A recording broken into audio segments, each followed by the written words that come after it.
아까는 감사하다고도 안 하던데. 이상시 집사님 건강히 계십니다. 아주 훤하시네. 옛날 총각 때 얼굴이 나오고. 전정희 집사님, 예, 승리하시고 하나님 영광 높이 높이 드러내실 겁니다. 근데 왜 뒤에 앉아 계세요? 응? 앞으로 오십시오. 한번 앞으로 와보세요. 같이 김배정 집사님.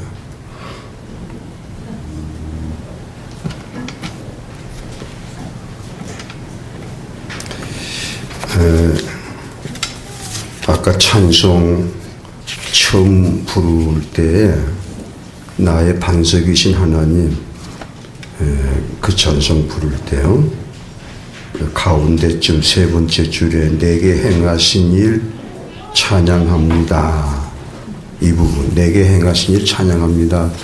이 부분이 최근에 행하신 일을 찬양해야죠. 그래야 새맛이 날 텐데, 그 부분을 찬양하면서 내가 찬양할 이유가 있구나 하고 감사했습니다. 이유는 지금 제가 좀 감기가 좀 왔어요. 감기가 이번에 아주 심했습니다. 그래서 감기가 왔는데도 집회 인도도 하고 그렇게 됐는데, 이제 저는 그러거든요. 내게 일어나는 모든 일에 하나님의 그 사인이 들었다. 저는 그렇게 받아들입니다. 우연한 일, 의미 없는 일은 내게 안 일어난다. 하나님 아버지께서 내 모든 삶을 다스리시기 때문에. 그래서 특별히 이제 아플 때, 주로 복통이 난다든지 뭐 이럴 때는 이게 하나님의 사인이다. 이렇게 딱 봤거든요. 그런데 이번에 감기가 왔길래 이 감기를 통해서 또 뭘 말씀하시나 하고 이제 뭐 약도 먹고 병원도 왔다 갔다 하죠. 하는데 뭘 하나 지적하시더라고요. 그래서 제가 생각이 뭘 하나 감동을 하셔. 뭐 있다. 거기에 대해서 제 반응이 뭐 그것이 문제입니까? 그랬어요. 그것이 뭐 그렇게 문제입니까?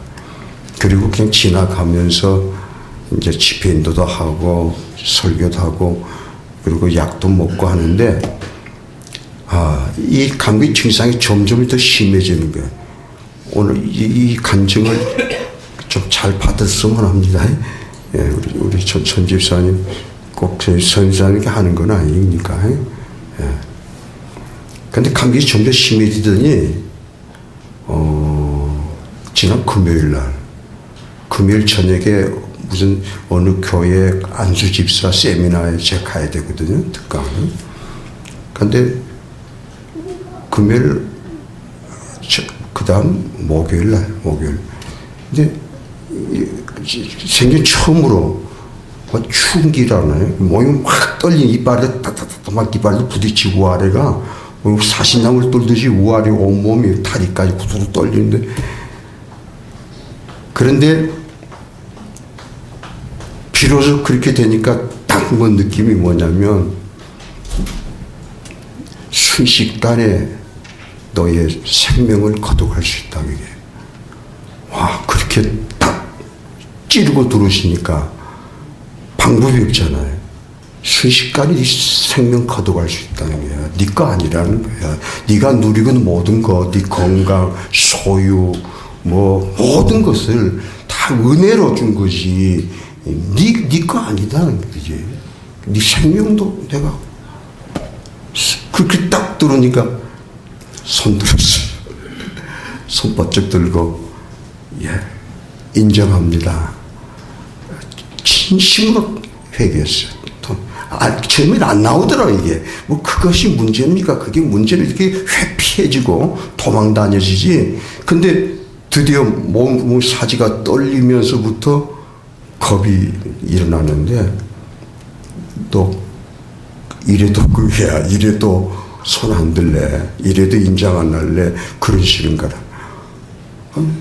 그래서, 딱 터지는데, 예, 인정합니다. 정리하겠습니다. 진심으로 딱 그랬어요.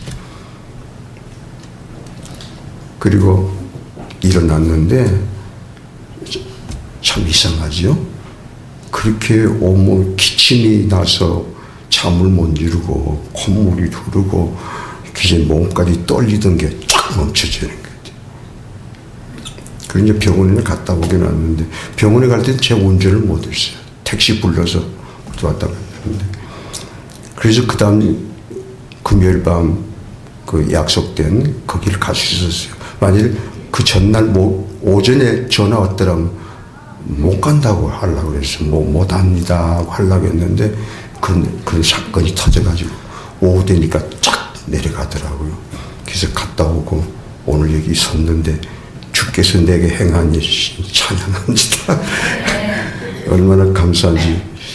하루하루가 그래요. 하루하루가 주께서 행하신 일 들여다보면요. 우리가 그냥 무심히 지나가면 모르지만 길 옆에 풀잎도 그냥 지나가 버리면 아무것도 아니지만 조금 관심과 들여다보면 다 크게 오묘한 하나님의 솜씨가 보이는 것처럼 우리의 삶 속에도 평범한 삶 같지만 주께서 행하신 일 뭔가 있다고요. 하루하루 그걸 인정하고 찬양하는 게 우리 모두 다 그게 있죠. 찬양할 이유가 있죠. 정 없어요? 지금 숨쉬고 살아있는 것마다 찬양할 이유잖아요. 지금 우리 선교봉사단 담임 목사님 중심으로 20명, 20명분이 지금 탄자니아 가 계시는데 이 탄자니아 가신 것이요. 저에게는 참 대단하게 보입니다. 저도 오랜 세월 교회 섬기면서 선교 봉사했는데 이게 어느 한 지역을 어느 한 사역을 집중적으로 계속 지원하는 게 그게 힘들더라고요. 뭔가 교회에서 자꾸 일을 벌리려고 그러지 그 어느 한 곳에 계속 집중하는 것은 좀 부담스러워하고 재미없다고 그러고 저도 하고 싶었지만 그 일을 못했는데 우리 목고 새로운 교회 탄자니아에 정해놓고 계속 집중하는 걸 제가 옆에서 지켜보니까 제가 볼 때는 대단한 일을 하고 계세요. 여러분들 물론 하나님께서 기뻐하시고 그건 바로 교회 자체가 참여하는 거잖아요. 구경 다니는 게 아니잖아요. 교회 자체가 계속 한 곳으로 재미없지만 집중해서 이거 바로 교회 자체의 헌신이요. 지금 그 자체가 예배인 줄로 믿습니다. 담임 목사님 거기 계시잖아요. 그 자체가 예배죠. 감격스러운 예배죠. 우리 오늘 예배가 풍성한 이유가 거기 있습니다. 담임 목사님 중심에서 저 먼 데까지 몸으로 예배 드리러 갔잖아요.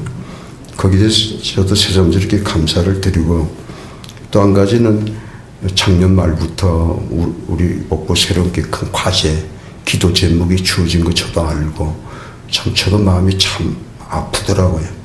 그래서 저도 계속 여러분 같지는 못하지만 계속 날마다 시간마다 애통하며 기도하고 하나님 이게 뭡니까? 이 분명히 또 하나님 뜻이 있을 것인데 그러면서 저도 기도를 했죠. 이제 아마 오늘 교회 소식 보니까 다음 주 마지막 최종 결정하는 것 같아요. 또 제 아들이 저하고 또 여러 번 대화도 하고 그랬는데 저도 제가 교회 성전 건축 4번 했어요. 그 중에서 제일 성전 건축하는 건 하는 거니까 제일 그보다 더 어려운 건 뭐였냐면 위치 선정. 성전 어떻게 어디다가 일찍이 고민되는 거예요. 결국 교회가 다 특별 기도하고 금식 선포하고 뭐 기도하는데 결국은 다 되돌아오더라고요. 목사님이 결정하십시오. 그럴 수밖에 없죠. 이 위치 예배 초소 위치 정하는 건 참 우리 하나님을 섬기기 위해서 핵심되는 거기 때문에 결국은 담임 목사님 당연히 그렇죠. 또 담임 목사님이 책임지시고 하나님 앞에서 결단하십시오. 그래서 참 고민 많이 하고 참 기도도 많이 하면서 드디어 2번 결단한 그때가 참 힘들었던데 그때 생각나면서 이제 마지막 단계 와서 어떻게 하시는 게 좋을까 제가 조금만 좀 도와드린다면 결국은 그거예요. 담임 목사님이 정하시 하나님 앞에서 그렇게 탁 위탁해버리세요. 그렇죠. 참고라는 말이니까 그러라는 건 아니고 예, 그러십시오. 제 오늘 말씀은 좀 사연이 있는 말씀입니다. 특별한 사연. 저는 매년 새해를 앞에 두고 그 다가오는 새해에 대한 그 약속의 말씀을 하나님 앞에 기다리고 또 그걸 받습니다. 근데 2012년을 앞에 두고 또 이제 기도하면서 2012년에 대한 말씀이 뭘까 하고 그런 소망 중에 기도하면서 기다리는데 이 말씀을 주신 거예요. 시편 133편 2절 말씀. 이 말씀을 받고 처음에 받았을 때는 그걸 어떻게 압니까? 뭐 그런 것까지도 물어보시지 마십시오. 하나님과 저 사이 일인데 예, 말씀을 주고받는 거예요. 근데 처음에는 그냥 그런가 보다 그랬어요. 너무 익숙한 말씀이기 때문에. 그러나 이 말씀을 받고 메모해 두고 그리고 기도하면서 계속 이 말씀을 묵상하는데 들여다보는데 이 말씀의 그 의미가 점점 그림처럼 펼쳐지고 이 말씀에 담겨진 그 깊은 의미가 열리기 시작하는데 오늘 새벽에도 그랬어요. 오늘 새벽에도 계속 말씀 묵상, 오늘 또 말씀 묵상하는데 저는 오늘 새벽에도 엄청난 은혜를 받고 왔습니다. 너무 좋은 거라 이게 너무 좋은 거라. 그러면서 이 말씀을 이 시편 133편 2절에 들어있는 언약의 말씀을 들여다보면서 딱 오는 게 바로 이거구나. 이게 내가 평생 바라던 내가 하나님의 아들로서 또 주의 종으로서 내 평생 사모하고 애타며 찾았던 바로 그 대답이 담겨진. 그래서 오늘 말씀 제목이 뭐죠? 제목. 네. 내가 바라던, 내가 하나님의 아들로서 거듭나는, 그리고 주의 종으로 부름받은 놈, 내가 바라던 삶, 그게 뭡니까? 최상. 내가 바라는 삶이 뭡니까? 하나님 뜻대로 사는 거. 그게 없죠. 건강하든지 약하든지 부하든지 가난하든지 이젠 그게 문제가 아니고 하나님 뜻대로 하루하루 사는 게 그게 내 꿈이고 소망인데 이게 저만의 꿈이겠어. 우리 하나님 자녀들 모두가 다 여기 있는 우리 목포세력의 성도 여러분들 다 그런 간절한 소원이 있는 줄로 믿습니다. 삶의 목표가 뭡니까? 이제는 하나님의 품 안에 들어온 다음에는. 그래서 내가 바로 최선의 삶이 하나님 뜻대로 사는 건데 근데 그게 어렵더라고요. 그렇게 갈망하며 애통할수록 안 된다는 나의 한계가 딱 벽같이 앞에 가로막히더라고요. 그래서 상황이 만만치 않고 현실적인 상황이 힘들고요. 하나님 뜻대로 산다는 게 쉽지가 않아요. 그리고 무엇이 더 큰 벽이냐면 내 자신이라고요. 내 자신의 이 모자람이 벽이에요. 안 되는 거 어떻게 합니까? 사랑을 하려고 하는데 사랑이 안 되는 거예요. 꼬라지는 잘 나는데 원망과 불평은 잘 나는데 교만은 잘하는데 겸손해지가 않더라고요. 감사해야 할 줄 알지만 감사보다 불평이 자꾸 짜증이 자꾸 나오는 거 어떻게 기뻐해야 할 줄 알지만 항상 얼굴이 불 터지는데 어떻게 이런 내 자신의 한계를 들여다보면서 참 많이 회개하고 넘어지고 또 회개하고 일어나면 또 넘어지게 돼. 하루도 못 가서 또 비그럭비그럭거리네. 그리고 또 마음이 아프니까 또 엎드려 회개하고 또 울고 또 회개하고 또 일어나. 그러면 또 되겠지. 한데 이게 또 며칠 못 가요. 밤낮이 회개하고 또 너무 회개하고 또 쓰러지고 회개하고 또 쓰러지고 언제까지 이런 삶이냐. 이것이 전부냐. 이게 하나님의 자녀의 삶이라는 거냐. 이렇게 고달프고 피곤하고 항상 무거운 멍에 아래 깔려 눌려가지고 그게 참 힘들었어요. 저 자신부터가. 그런 저에게 이제 하나님 아버지께서 서서히 이렇게 진리를 열어주시는데 이미 답이 주셨더라고. 이미 답을요. 내가 하나님의 자녀가 된 후 하나님의 자녀로서 하나님 자녀답게 사는 길 이미 주셨더라고. 그 답이. 그게 뭐냐니까 성령이시더라고요. 어쩌 아멘이 안 나와. 통해야지. 참 통해야지. 응? 기쁨이 같이 기쁨이 돼야지. 반영. 답은 성령이시더라고요. 새삼스럽게 그 답을 찾아서 하늘로까지 갈 필요가 없고 바다 깊은 곳에 들어갈 필요가 없더라고요. 바울이 말한 대로. 이미 여기 가까이 있더라고요. 이미 아버지 하나님이 주셨더라고요. 이미 예수님이 내게 주셨더라고요. 왜? 나의 약함을 예수님이 다 하시잖아요. 내가 너희를 고와 같이 버렸더니 마음이 원이를 육신이 약하도다 탄식하신 우리 주님 약한 나를 아시네. 그리고 바울도 알잖아요. 바울은 누굽니까? 사도 중에 사도 아니 누구보다 하나님 뜻대로 살려고 정말로 몸부림친 사람 아닙니까? 그 바울의 고백도 뭡니까?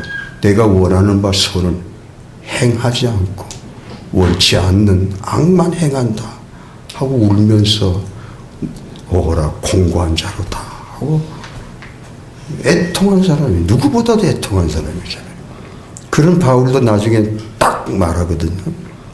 갈라디아 5장 25절에 따라붙어 내가 성령으로 살고 성령으로 행한다. 하루하루 어떻게 사냐. 바울 사도님 어떻게 그렇게 아름답게 살 수 있어요?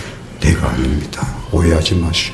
내가 뭐 경건해서 하는 내 능력으로 기도만 아닙니다. 그 기도도 사실 내가 하는 게 아닙니다. 그건 뭐 성령으로 성령님을 의지해야 합니다. 누가 보면 뭐가 있다면 성령님 나는 나의 약함을 깊이 아니까 그만큼 성령님 의지하는 것밖에 없습니다. 성령으로 삽니다. 성령으로 살고 있어요. 성령을 의지하고 살고 있습니다. 어떻게 그렇게 일을 하십니까? 어떻게 그렇게 사역을 하십니까? 대단하단 말하지 마세요. 전 대단한 사람 아닙니다. 저는 모든 성도 중에 가장 작은 자입니다. 근데 어떻게 그래요? 성령이십니다. 할렐루야. 성령이 대답이셨다. 예수님이 우리의 삶에 대해서 대답으로 성령을 보내주셨던 거예요. 성령이 너의 대답이다. 성령이 너의 길이다. 성령님이 되게 하실 거다. 그리고 완전한 위탁을 하신 거예요. 그리고 예수님이 돌아보지 않고 가신 거예요.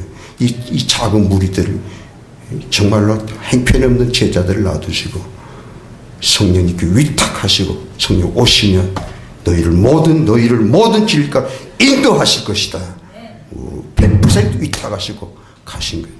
그런 예수님께서 내게도 똑같이 성령을 이미 보내셨는데 불구하고 저도 받았어요. 오셨어요. 근데도 뭐가 없었더냐면 내게 오신 이미 답이신 완전 무결한 답 대신 성령님이 계신데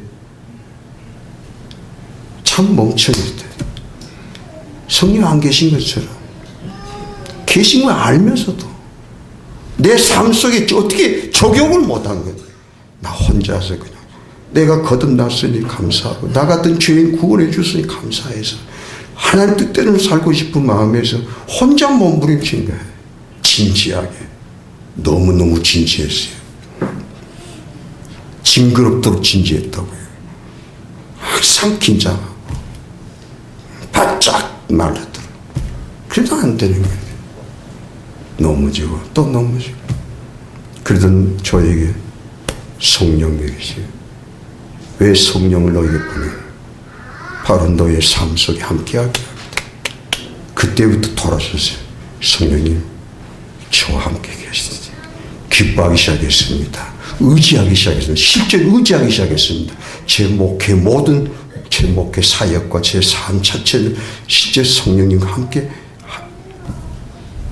나누게 됐는데 그리고 여기까지 왔는데요.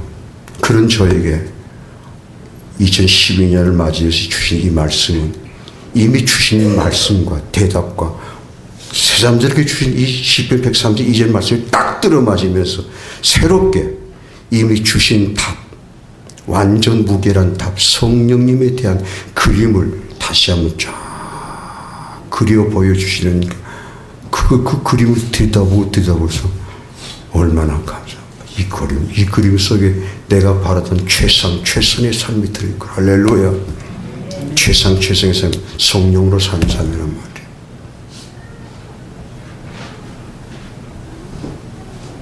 자, 그래서 읽어봅시다. 2절.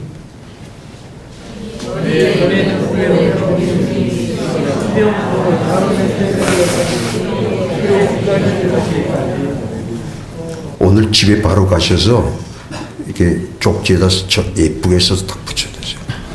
다시 읽으십시오. 머리에는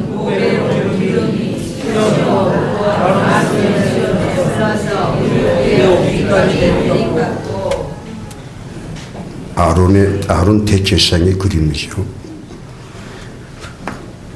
우리 한번 손 좀 내밀어 보세요. 한번 해봅시다. 머리에 있는 뭐가 있죠? 우리 머리. 우리 하나님 자녀들 우리는 보배는 기름이 있어요. 보배는 기름. 머리 성령이 오셨단 말이에요. 기름. 성령. 머리에 있는 보배는 기름. 이게 우리 다 똑같아요. 여기는. 그런데 그림은 어떤 모양입니까? 머리에 있는 보배로운 기름이 그거를 거기 멈추지 않냐고 수염, 얼굴을 다 덮는 거지. 얼굴. 수염이 없는 자매님 얼굴 생각하시면 돼. 왜 네가 묻나 우리 앞에 앉아. 그 수염이란 말은 얼굴이란 말이에요. 얼굴이 인격이잖아요. 인격, 얼굴. 가슴. 흘러, 배, 어깨까지 흘러내린다. 대단한 그림이지. 이 기름 부음이 뭐냐? 이것부터 이제 풀어가야 되겠습니다. 기름 부음은 성경에 나오는, 성경에서 말씀한 기름 부음은 성령님의 임재를 말합니다. 메모하시면서 따라오십시오. 구약 시대에는 이 기름 부음을 아무나 안 했어요. 하나님의 백성들이지만 그 중에서도 세 직종의 특수한 사람들에게만 기름 부음을 주었고 성령이 임재하셨습니다. 첫째는 제사장, 그 다음 왕, 그 다음 선지자. 이 세 직종에 선택된 특별한 얼마 안 되는 사람들에게만 기름을 부었고 실제로 성령이 임하셔서 제사장 노릇, 왕 노릇, 선지자 노릇 그 직책을 감당하게 하셨던 것입니다. 거기에 대한 말씀들은 그냥 생략하겠습니다. 일부에 비된 좀 말씀드릴까요? 이부도? 조금 설교 길어도 괜찮으시겠어요? 예, 그럼 말씀드릴게요. 적으십시오. 예, 출애굽기 40장 13절 15 이게 최초의 기름 부음 아론. 오늘 보면 아론 대제사장. 그 다음에 최초의 왕이 누구죠? 사울. 사무엘상 10장 1절. 그 다음에 선지자에 대한 말씀은 열왕기상 19장 15절 16절. 하나님께서 엘리야에게 엘리사를 찾아라. 엘리사를 찾아가서 기름을 붓고 선지자가 되게 하라. 이렇게 말씀. 이 말씀을 쭉 찾으면서 제가 이번에서 발견했어요. 다윗이 기름 부음 받았죠. 근데 다윗은 기름 부음을 몇 번 받았나 생각하면서 여러분, 저 다윗 기름 부음 몇 번 받았겠어요? 왕이 됐죠. 당연히 한 번? 당연히 한 번 받았겠죠. 왕이 됐으니까. 근데 다윗은 좀 특수한 사례입니다. 소년 시절에 사무엘이 베들레헴에 와서 기름 부어줬죠. 그 왕으로 택정된 사람이라고 하면 기름 부어줘. 그 다음에 12년 지나서 유대 족속만 베냐민 유족 속의 왕이 될 때 배분해서 그때 와서 왕 기름 부어줘요. 그 다음에 7년 반 후 12지파 전체 이스라엘 지파의 왕이 됐을 때 또 기름 부음 받은 3번 기름 부음을 받은 사람이 다윗입니다. 그래서 예수님은 다윗의 자손이라고 해요. 다윗은 예수님의 모형입니다. 3번이 언제냐 말씀이 사무엘상 16장 13절, 사무엘하 2장 4절, 5장 3절 이렇게 3번 나와요. 저도 깜짝 놀랐어요. 이 세 직종의 기름 부음을 받으면 이 사람들을 그리스도라고 합니다. 그리스도, 구주. 그런데 구약시대에 이 세 직종 중에 뭐 잘 감당한 사람도 있지만 좌우간 이 제사장과 선지자, 왕 세 직종 중에 완전한 그리스도가 없습니다. 다 불완전한, 약한, 타육 같은 사람도 넘어지잖아요. 백성을 완전히 품고 세워줄 그런 그리스도가 못 됐어요. 그래서 다윗 자신부터 무너져 버리니까. 그래서 이 세 직종 기름 부음 받은 자를 그리스도라고 하는데 이 세 직종 그리스도의 모형이 장차 오실 완전한 그리스도, 그게 바로 누구시죠? 예수님이시죠. 그래서 예수는 그리스도다 이렇게 고백하게 되는 겁니다. 예수는 그리스도다. 해보세요. 우리는 그렇게 하면 안 되지. 우리 뭐라고? 예수님은 그래야지. 다 같이 예수님은 그리스도시다. 이 고백을 베드로가 처음 했죠. 주는 그리스도시요 살아계신 하나님의 아들이라고 고백을 했을 때 우리 주님이 얼마나 반가워하시고 얼마나 좋아하시는지 바에나시면 네가 보겠다. 얘는 네가 인간으로 아는 게 아니다. 마찬가지. 나도 예수님을 그리스도로 나의 주님, 나의 구주로 고백했던 것은 하나님의 특별한 은혜가 왔을 때였습니다. 그전에는 엉터리 신앙이에요. 못된 신앙이에요. 드디어 내가 진정으로 예수님이 나의 그리스도 구주시구나. 십자가에 못 박히신 예수님, 왜 십자가에 못 박히셨는데 그 피가 무엇인지 비로소 하나님 은혜가 임하니까 알겠다. 그리고 나서 신약시가 열린 겁니다. 예수님 완전한 그리스도이신 예수님이 오신 후 새 시대, 성령의 시대, 신약시대가 열리면서 이제는 누가 기름 부음을 받느냐. 놀랍게 구약시대 같은 우리는 뭐 쳐다볼 수도 없는 특권인데 예수 그리스도가 오신 후 열린 새 시대는 예수님을 그리스도로 고백하는 모든 성도들에게 기름 부음이 임합니다. 성령님이 임하십니다. 그게 고린도서 1장 21절에 기름 부음이 있다. 요한일서 2장 20절 27절이다.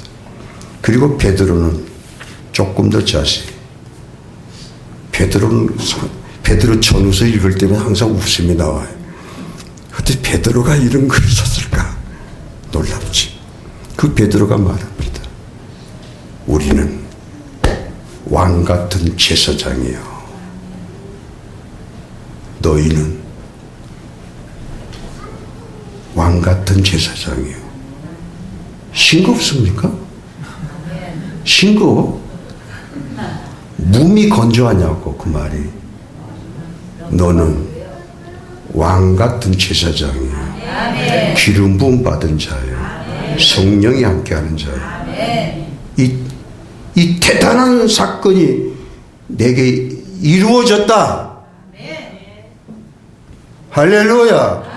너는 존귀한 자여 보배로운 자다. 너는 내 것이라. 나는 너의 하나님이라. 너와 나와 맺은 약속 내가 왜 있겠느냐. 내가 어찌 너를 놓겠느냐. 존종이야.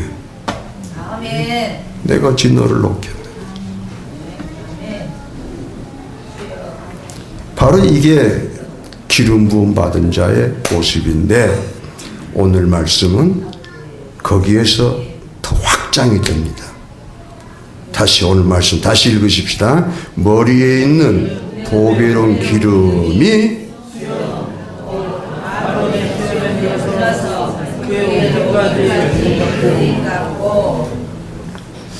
이제 우리 다 기름 부음 받았습니다. 정리됐습니다. 확실합니다. 다시 다르게 묻게 예수님을 믿습니까? 잘 믿습니까? 네, 잘 믿습니까? 할 때 대답을 못 해야 돼요. 우리 양고사님이 소가지가 없어서 안 해요. 그냥 믿습니까? 하는 거예요. 믿으면 구원 얻는다. 믿어요. 겨자씨만한 믿음도 구원 얻어요. 감사하죠. 믿습니까? 잘 믿습니까? 아멘을 못 해야 된다니까. 우리 믿습니다. 저는 믿습니다. 잘 믿는 저도 말 못합니다. 그래서 정말 믿습니다. 잘 못 믿으니까 더 믿습니다. 더 의지합니다. 성령 기름 부음 받았습니다. 그런데 오늘 말씀은 이런 우리에게 말합니다. 이 기름 부음이 흘러 얼굴을 덮고 수염을 덮고 가슴을 덮고 어깨까지 내리는 와 정말로 대단한 글입니다. 아버지께서 그것을 원하시는구나. 아들아 네 머리에 있는 보배로운 기름이 머리에만 머물지 말고 다 지식은 있다마는 아는 건 많다마는 믿은 지 몇 년이 됐느냐 들은 말씀을 많아 머리로 꽉 차 있다마는 그게 문제다. 머리에만 있는 보배로 뭔 소용이냐. 그게 너의 삶 속에 무슨 의미가 있냐. 교회 와서만 찬양 성령 예배 하나님 머리에만 가득한 얼굴과 가슴 삶 속에 성령 아버지께서 애타게 원하시는구나. 내가 너에게 기름 부음 준 것은 머리에만 간직하라고 준 게 아니다. 머리로 예배하라고 준 게 아니다. 네 가슴으로 누리고 네 가슴으로 예배하라고 성령을 준 거지. 흘러 오기까지. 그러면서 드디어 이 말씀의 포인트 핵심이 나옵니다. 그의 오기까지. 이게 이 부분이 묵상이 되는데 참 충격적이더라고요. 그런 의미에 제사장의 옷깃. 자, 그림 뜻이 보십시오. 일부 예배 때는 저걸 못했어요. 저게 대제사장의 예복입니다. 학자들이 이전에 통일된 양식이에요. 다 이렇다 하고 지금 의문이 없습니다. 그게 각가지가 있는데 나중에 필요하시면 뭐 복사해서 보시더라고요. 옷깃은 어쨌죠. 청색옷이 겉옷인데 청색옷 밑에 보세요. 가장 옷깃. 거기에 석류와 금방울 써졌죠. 석류와 금방울이 달려 있습니다. 거기에. 그래가지고 저게 무슨 의미냐면 대제사장이 입는 거예요. 대제사장. 그 아론이 입었고 그 밑에 이제 그 아들들이 입고 쭉 대를 이어서 저 옷이 전리됩니다. 유일한 거예요. 그러니까 이제 대제사장이요. 저 예복을 입고 성소에 들어갈 때 입는 거예요. 성소 하나님 앞에 예배 드리러 제사 드리러 갈 때. 그래서 저 옷을 입고 걸어가면 소리가 들려요. 뭔 소리죠? 예, 금방울 소리가 들립니다. 그러면 그 금방울 소리가 들려야 출애굽기 적으십시오. 적어졌네요. 위에 출애굽기 28장 1절에서 출애굽기 28장 33절과 35절만 읽으면 돼요. 저 옷깃의 금방울. 그래서 소리가 안 나면 죽어요. 그게도 또 의미가 있어요. 하나님 앞에서 은밀하게 살지 마. 숨어서 드러내놓고 오픈하고 살아가는 그런 또 의미가 있는 건데, 그래서 이 대제사장이 저 애복을 입고 성소에 들어갈 때 나올 때 금방울 소리가 나게 되어 있습니다. 자, 거기서 저를 보십시오. 그런데 똑같은 대제사장의 애복 옷이에요. 또 거기서 금방울이 달려있고 그 사람의 느낌이 어떨까요?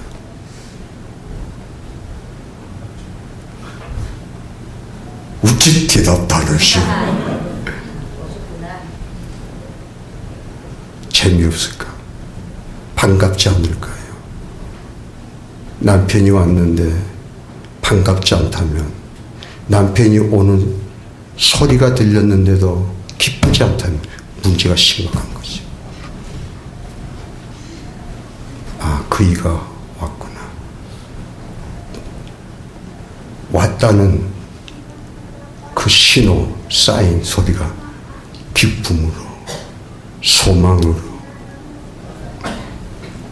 반가움으로, 생명으로, 뭔가 우리의 생명을 소생시켜주는 기쁨으로 왔구나. 아빠 오셨어. 갑자기 부풀어지네. 아론 대제사장, 아론을 대단한, 물론 아론은 금송아지 만들었어요. 그건 지나간 일입니다. 금송아지 만들었을 때 출애굽기 32장이고 대제사장을 기름을 받은 출애굽기 40장입니다. 그러니까 아론이 금송아지 만든 그런 사람이 드디어 대제사장으로 기름을 받으면 완전히 변화된다.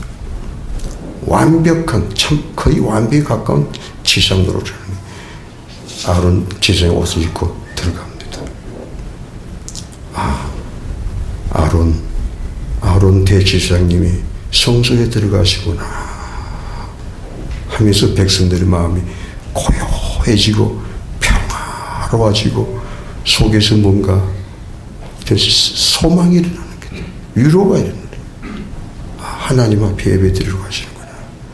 거기에선 기대, 또 무슨 말씀을 받아가지고 나오실는지, 이런 이 아론 제사장이 그 옷깃에서 들린 금방울소리는 백성 전체를 세워주는 겁니다. 그런데 또 하나, 엘리 제사장 같은 사람, 엘리 제사장이지만 똑같은 저 예복을 물려입고 걸어갈 때 금방울소리가 같은 금방울소리입니다만 백성들이 어떻게 느낄까? 엘리 제사장이 성소에 들어가고 나올 때마다 들리는 금방울 소리를 듣는 백성들의 마음이 아픈 겁니다. 아파요. 제사를 제대로 못했거든. 무슨 먹기를 탐했거든. 재물 중에 맛있는 거 긁어먹고. 그러니까 똑같은 금방울 소리지만 싫고, 가까이 하기 싫고, 안 왔으면 좋겠고, 들리지 않았으면 좋겠고, 저 소리가 더 아프고, 저 소리가 더 괴롭고, 저 소리가 더 부담되는 누군가 있다는 것이 반가워야 될 텐데, 누군가 온다는 것이 기쁜 것이 돼야 될 텐데, 누군가 온다는 것이 싫고 무겁고 부담스러운, 바로 그런 존재 자체의 의미가 이 옷깃까지라는 말씀 속에 담겨져 있다. 그 차이가 뭡니까? 엘리는 비록 기름 부음 받았지만 문짝도 머리에만 있는 사람이에요. 머리는 속된 말로 바삭해요. 다 알아요. 그래도 삶이 텅 비어 있는 거예요. 삶 속에는 기름 부음이 실제 없는 거예요. 성령님과 같이 살면 그렇게 살 수 없어요. 오늘 우리들의 문제가 뭡니까? 사랑하는 성도들, 내 문제는 뭘까요? 내가 더 기도 못해서요? 아닙니다. 사실 그게 아닙니다. 물론 기도해야 되겠죠. 교회 많습니다. 성도들 참 많아요. 우리도 믿는다고 그래요. 도대체 내게 뭐가 모자라, 뭐가 문제냐, 그게죠. 바로 똑같이 기름 부음 받았어요. 똑같이 교회 다녀요. 똑같이 예수 믿어요. 예배 드려요. 근데 머리만 개념, 지식, 지식으로만 끝나요. 그리고 교회 나서면 성령 전혀 없는 사람 같지. 혼자 가는 거예요. 혼자 외롭게, 혼자 아파하고, 혼자 걱정하고, 혼자 무거움 짐지고, 혼자 몸부림치고, 이러니까 무너지는 거예요. 내가 무너지는데 누구에게 기쁨과 소망을 주겠어요?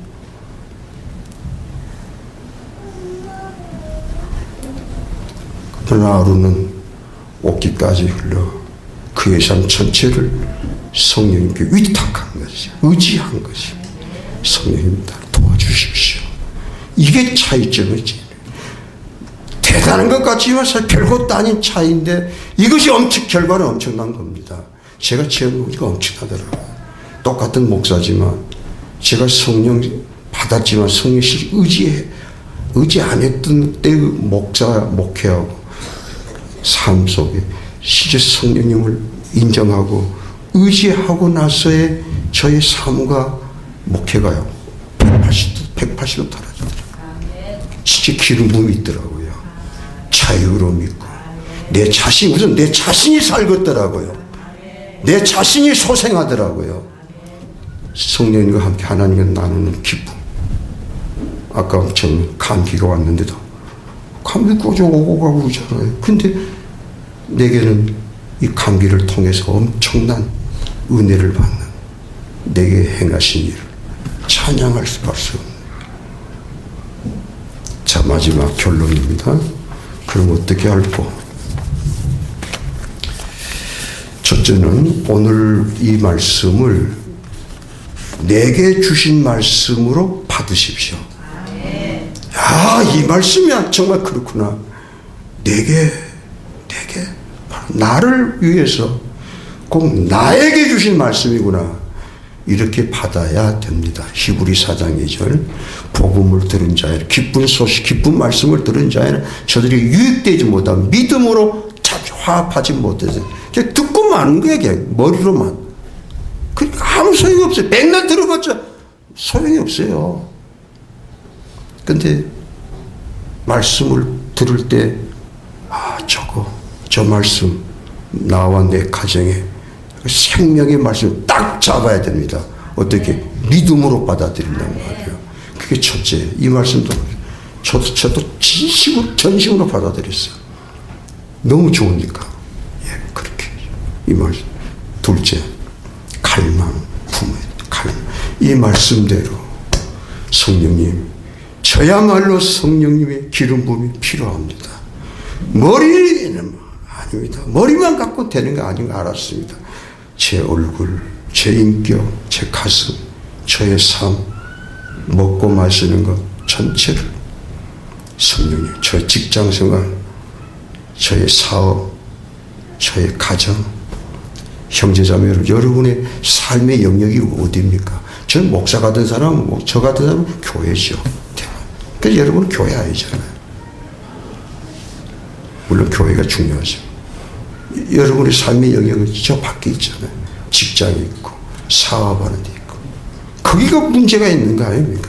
거기에 기름 부음이 필요합니다. 이 예배에만 필요한 게 아니라 여러분 실제 먹고 사는 삶 속에 기름 부음이 있어야 합니다. 성령이 도와주셔야 합니다. 얼마나 피곤하세요. 직장생활 하시면서 사업하시면서. 그런데 왜 여러분 그 어려운 자리에 여러분 혼자 있습니까? 성령 어디 갔습니까?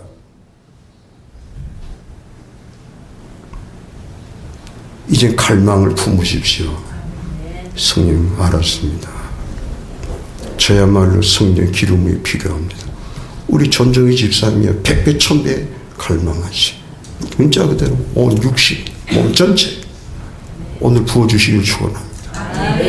육신에 마지막 날에 너희 몸에 육체에 성령 기름 부어주시면서 저도 이번 감기 와서 성령 기름 부어주시옵소서.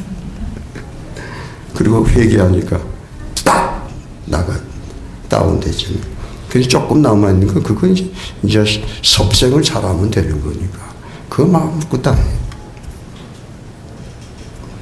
그리고 세 번째 이 기름 부음이 옷깃까지라는 그 말씀 속에 담았어.